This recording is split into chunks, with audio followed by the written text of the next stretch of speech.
heading down the columned western street. Tanya's waiting for us here. We came down from the hilltop there and crossed over.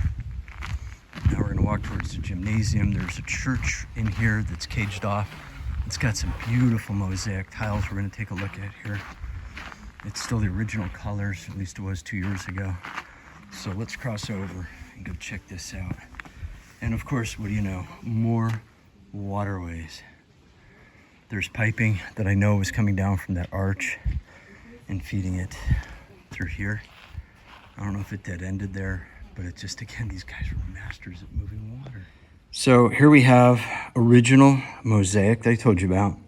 This is original stuff. This is really cool. And as you look down here, I see what looks like maybe a locust.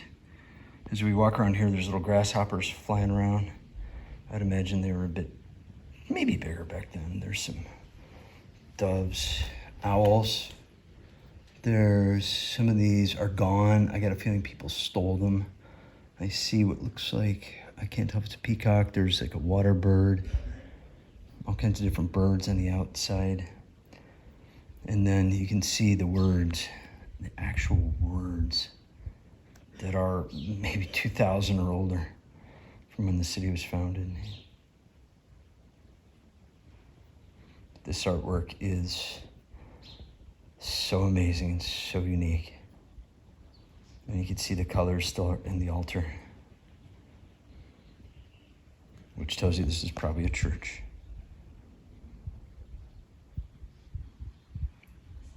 Which means it's younger than 2,000 years.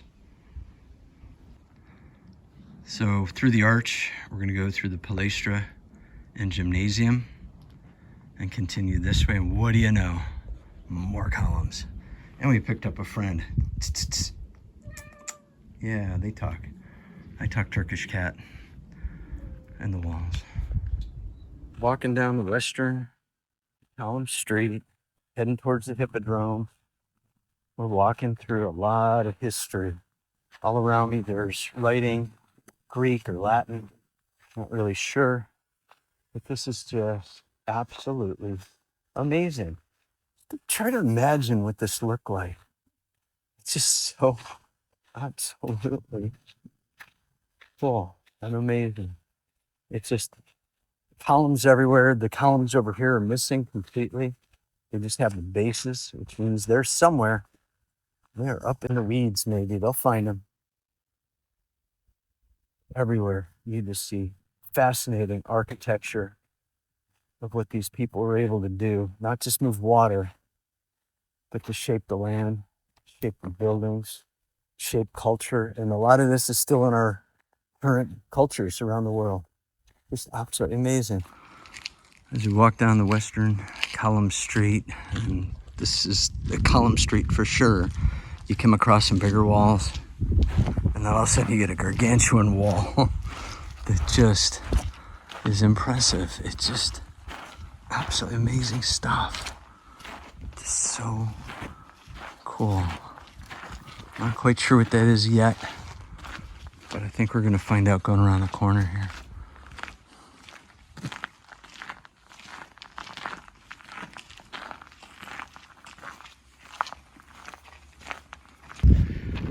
As we come towards the end of the column street, I don't think we can go to the Hippodrome from here, no.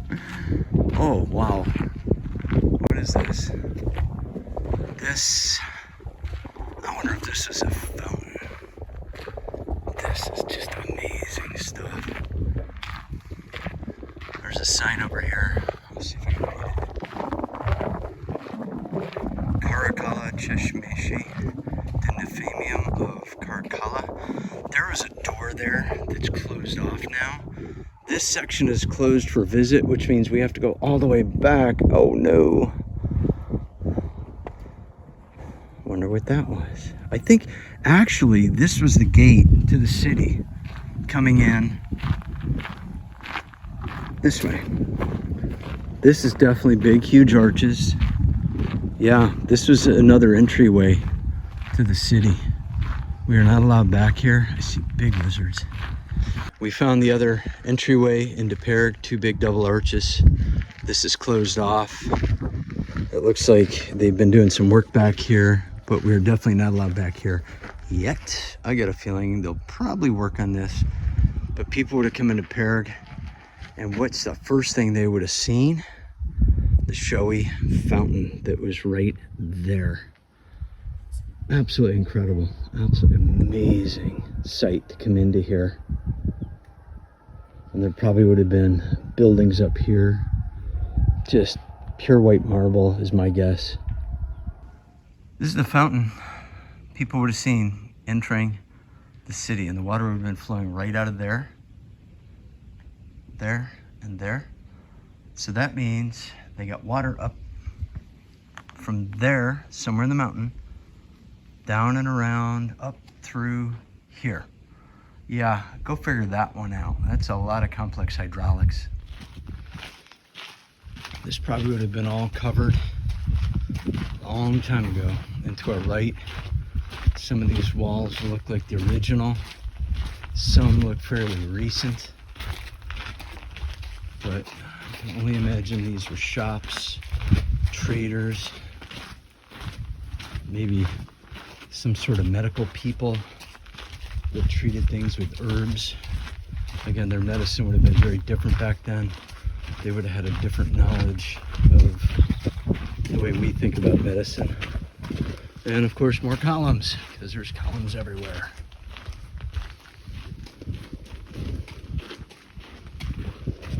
Pretty high doorways. Yeah, this is a pretty high doorway. That's a good 12 feet. Maybe they brought elephants through here. And steps that lead to, oh, these are beautiful marble steps too. This was a special area, and based on more columns, this could have been, what, a temple? Just maybe a meeting area? Just a special place where people ate? Who knows, maybe it was the top restaurant in all of Perge. But what a view. And again, don't always look up at the architecture, look down by your feet. Here's more mosaic. Blues and whites, that's the original stuff. It looks like a lot's missing, but there's probably a lot more underneath. And chances are that water ran through here and maybe went down through there. Maybe this is a bath. Back in the day, Romans tended to like people bathed before they entered their cities. So that just could be where they had to come up and maybe do a quick bath up here. It seems to be closer to the front gate, but who knows, maybe there is some baths that way we just didn't see. But again, look at this beautiful old red marble. And it's rounded too. This is not squared off like the others. That is rounded with a purpose. So make sure you look for all the details. I saw this concretion looking thing. I thought it was just a mud mess. It's actually piping, which means water went either up or down.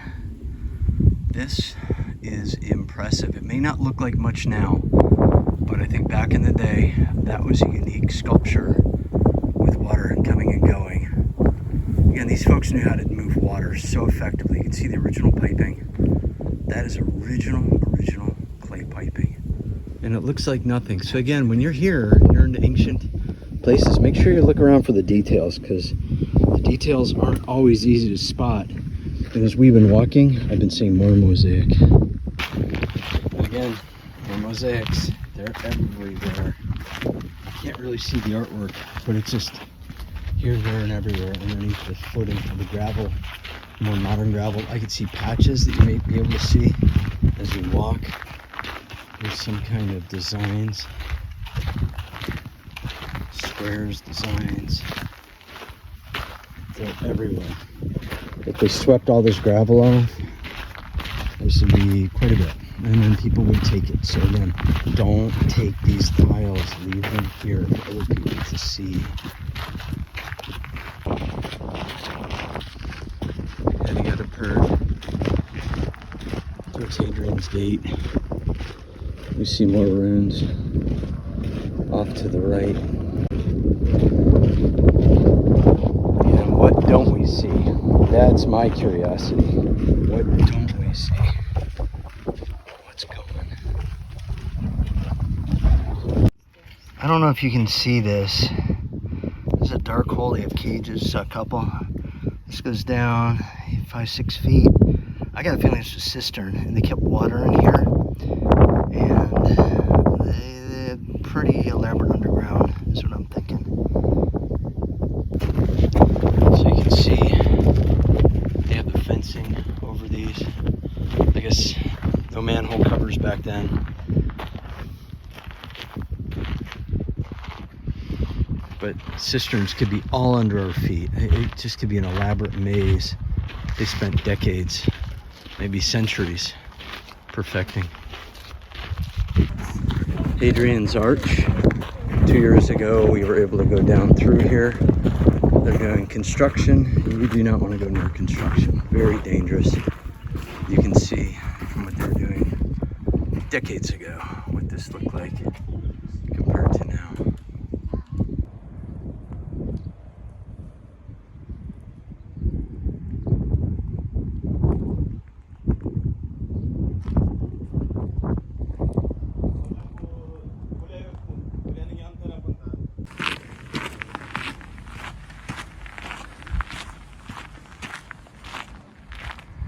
This is the southern bath. So again, all this water was everywhere through here. This is just absolutely amazing what they did. Absolutely incredible.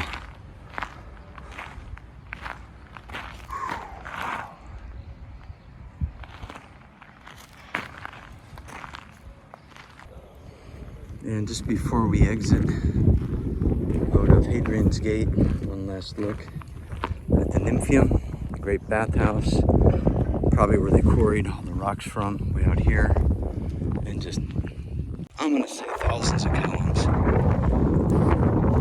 And that's the Basilica where we started.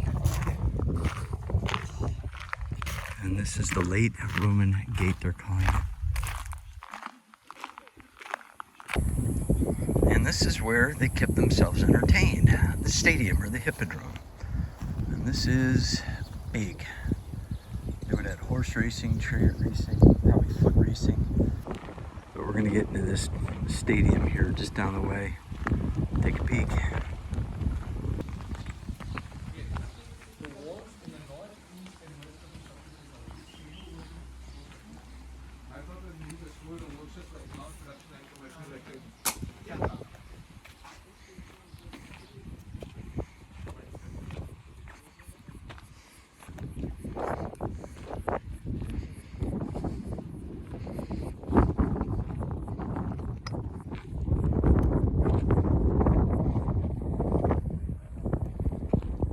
So we're at the stadium at Perge, and this place has seen better days. As you can see, the seats are collapsed in, and it's quite a bit of room. It's maybe 35, 40 yards across. And they probably had horse races here. Imagine an occasional foot race, maybe to see if somebody's faster than a lion or a tiger.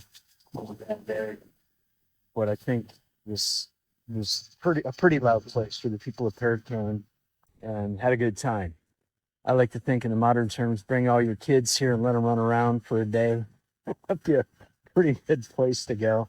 You only need a few babysitters just to guard the entrances.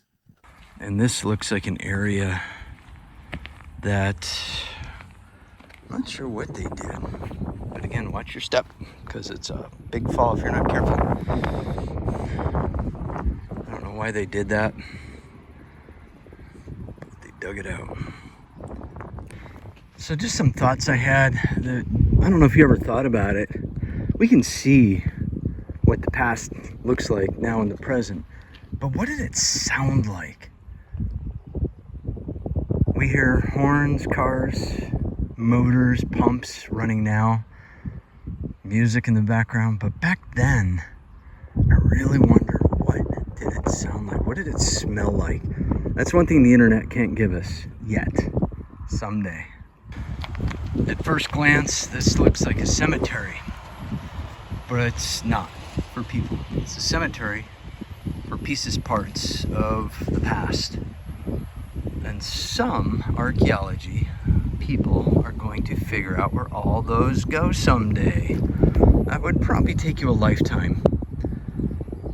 A lot of arguing, a lot of guessing, but I can't imagine trying to even find two pieces that match up. And this is just a small percentage of what the fields of these things would look like at Perge. Again, there's tons more, literally tons more. You can see Tatiana's size with the thickness of these columns. These were granite, marble, and they're just laying everywhere. And this is this entryway to the stadium, long since gone, but their ticket booth basically. And people entered from here. And this is the parking lot. I don't know how they got here, but I don't know if they walked or rode their horses. You just gotta wonder, what did this look like? Were there just kids everywhere holding on to their parents' horses? Pretty cool stuff. These are some pretty thick columns. These are really thick columns. One of the great mysteries of the past is, how did people move huge slabs of rock? I know there's way bigger slabs, but these are about the two biggest whole pieces I've seen in all our adventures in Turkey so far. I don't know how to estimate weight, but these are about 3 to 4 meters long. They are not quite a meter wide and about 2/3 of a meter deep. And that's solid rock. How did they move this stuff? All right, so we're done with Perge. We still didn't get to do the theater. We've been here 5 hours-ish. You can spend more, you can spend less, depends what you want to do. But the theater, it still needs a lot of construction work. But this has been a really cool trip. We beat the heat. Right now it's in the mid to high 70s. Tomorrow goes 80s and it's in the 90s. So you want to be careful out here in the sun when it's in the 90s with the heat. But this is it's been a heck of a trip in Perge. And my little guy Fred, he's fighting the wind like crazy. I have our X1 and I'm gonna grab him before he falls away.